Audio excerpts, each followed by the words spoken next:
Two 2017 Africa Cup of Nations quarter-final matches will be played this evening. And last night, Cameroon advanced to the semi-finals of the tournament in Gabon. Now, the Indomitable Lions beat Africa's #1 ranked nation, Senegal, 5-4 in a penalty shootout after the match finished 0-0 in 120 minutes. What a game this promises to be. It was a battle of the kings of the jungle. The youthful, inexperienced, Indomitable Lions of Cameroon were up against the star-studded Senegal's Lions of Teranga. Senegal took the game to Cameroon from the word go in search of an opening goal. But Cameroon's defense stood its ground and absorbed the pressure with the help of 21-year-old shot-stopper Fabrice Ondoa.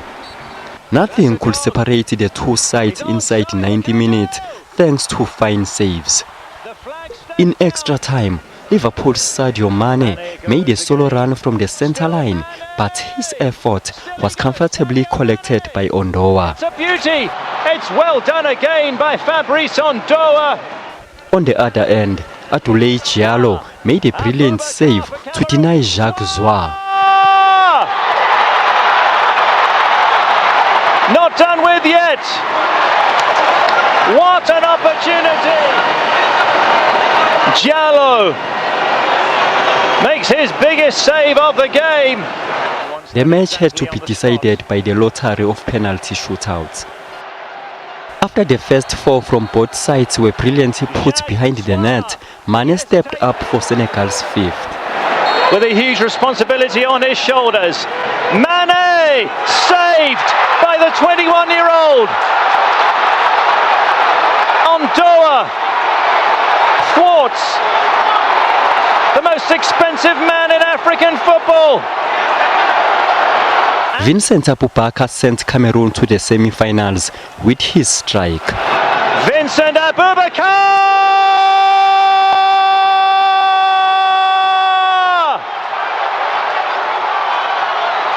The Indomitable Lions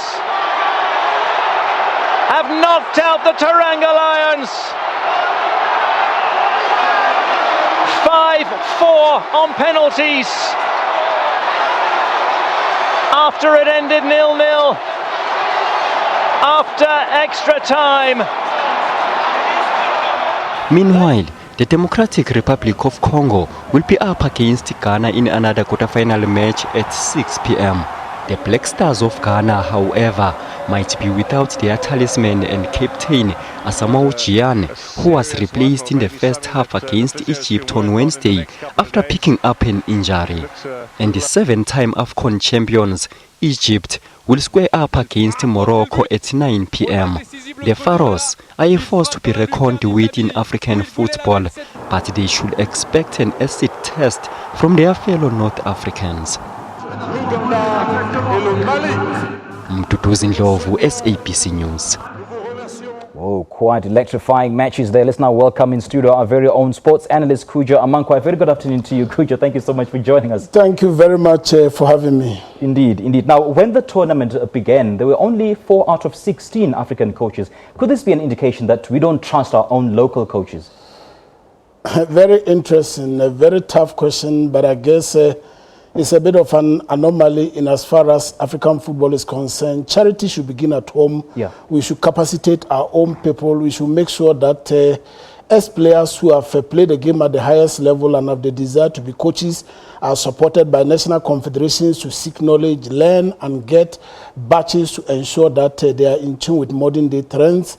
At least I'm encouraged by the fact that the current African best coach is based in South Africa in the name of Pitso Mosimane. Right. Now, some of the big names, Coudjoe, did not perform to their optimal. Who were the big flops?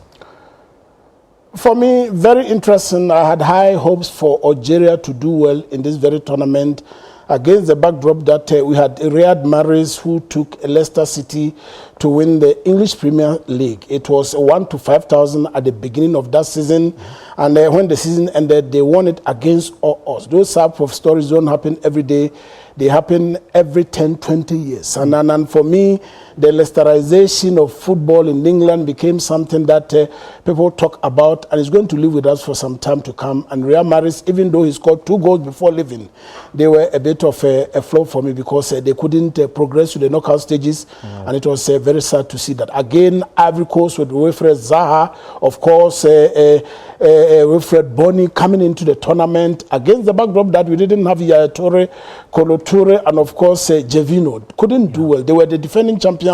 A lot of expected of them, and the government gave them 6 million euros to go for a pre-season camp in an attempt to come to Gabon and do well. They also exited in the very first round, and it was a bit of a letdown. A star-studded the Ivorian team that couldn't progress to the next round.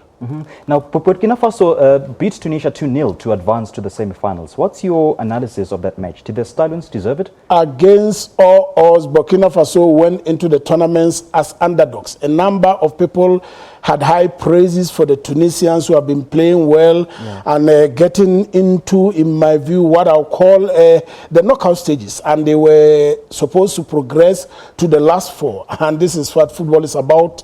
The shocks, you know, when the underdogs win, it gives a lot of hope to the neutrals. And then it gives an indication that you don't always have to be a star-studded. You don't always have to play pretty. And they won very convincingly 2-0 against Tunisia, sending them packing for the 3rd time in a row, 1998. And of course, 2013.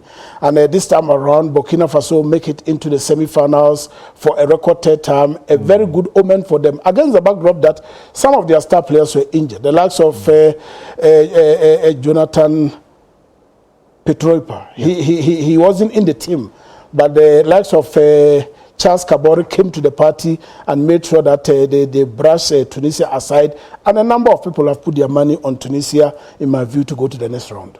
Now, it is 3 wins from the 3 quarter-final appearances for Burkina Faso, and they last achieved this feat. They last, reached this stage in 2013, as you've mentioned. What could have possibly improved the team between then and now? Consistency, continuity. Football is a process, not an event. If you keep chopping and changing players, you are not going to see results. This team that is playing in Burkina Faso remained the very same team that came to South Africa in 2013 and went to the finals and played against Nigeria, lost 1-0. They've kept the same team. In the previous AFCON in Equatorial Guinea, Gabon, they didn't do well, but I guess the technical team had faith in them, kept the same players, and the telepathy was good. For me, the team spirit, the unity in the team, the cohesion are all attributes that makes of a good team. And in the end, they were able to do well to replicate the faith that have been shown in them by their coach, Paulo Duarte. Yeah, let's talk about Egypt now. Their progress to the quarterfinals shows that the country is slowly emerging from the dark period, isn't it? Egypt, 7 times African champions, very dominant on the African continent. When it comes to club competitions, Al Ali, Zamalek will always be there, either in the finals or Confederations Cup finals. They end up winning. They produce a bulk of their players from home, and that bodes well for them because it brings team unity and telepathy. And when all is said and done, Egypt remains the only country in Africa that won the Nations Cup, defended it in 1957, 1959. But against all odds, they won it in 2006, 2008, and of course 2010. 3 times in a row, very dominant on the African continent. Of course, the Arab uprising sort of they affected their football, and over the past 3 AFCONs, they were not there. And what a comeback they've made. They come and go with the flow as if they've always been there. I mean, becoming the only team to beat the much feared and experienced Blasters by a 1-0, and much thanks to the likes of Mohamed Salah, who was at Chelsea, played for AS Roma, and doing very well. For me, an indication of the fact that if you invest in your league, very similar to what South Africa Premier Soccer League is doing, over time you are bound to see results. Egypt or Morocco tonight, which team are you betting for? I'll tell you, personally, I've got a soft spot for Egypt as a country. Really? Very historical, very sentimental. The first president of Ghana, Dr. Osadifo Kwame Nkrumah, his wife, Fatia, was from Egypt. Gamal Nkrumah is a newspaper editor in Cairo. Two of his brothers and sisters are in Ghana. Samia Nkrumah, very heavily involved in Ghana politics, and every time I hear of Egypt, I've got a very soft spot for Egypt as a country. I would like to see Egypt go to the final because I've got a bit of a hope that Ghana is going to prevail against DR Congo based on experience. Dede Ayew is participating in his fifth AFCON consecutive. His brother is competing in his third AFCON. Samojan is competing almost in his 6-7 AFCON. So in terms of experience, even the DRC will tell you this Ghanaian team is very experienced and they are very hungry. If there is one team in this 16-nation tournament that needs to win this very tournament, I can tell you here is Ghana. Over the past 35 years, they've not seen the AFCON, and the whole nation is breathing very heavily on their neck to bring the AFCON to Ghana. Many were not born when Ghana won the AFCON in Libya in 1982, and now it's 2017. They have a lot of load on their shoulders to try and give a little semblance of joy to people back home and Ghanaians diaspora to make sure that at least they are very happy. And it's going to be very difficult because the DRC have also proved to be a cog. They are the current CHAN champions on the continent. They've brought a number of players from overseas. In terms of the middle and attack, Junior Kabananga is scoring goals left, right, and center, and they are a very feared opponent. You can't take them for granted. For me, it's going to be a game of chess. At the end of the day, maybe experience is going to come to in handy for the Blasters. You know, you've created so much hype, and it is indeed a match to watch out tonight. And as always, thank you so much for your time, Coudjoe. God bless you. Thank you very much for having me. All right, that was a veteran, if you will, sports analyst Coudjoe Amankwaa speaking to us in our Johannesburg studios about post-match analysis of the matches that were played yesterday in Gabon. Well, it's a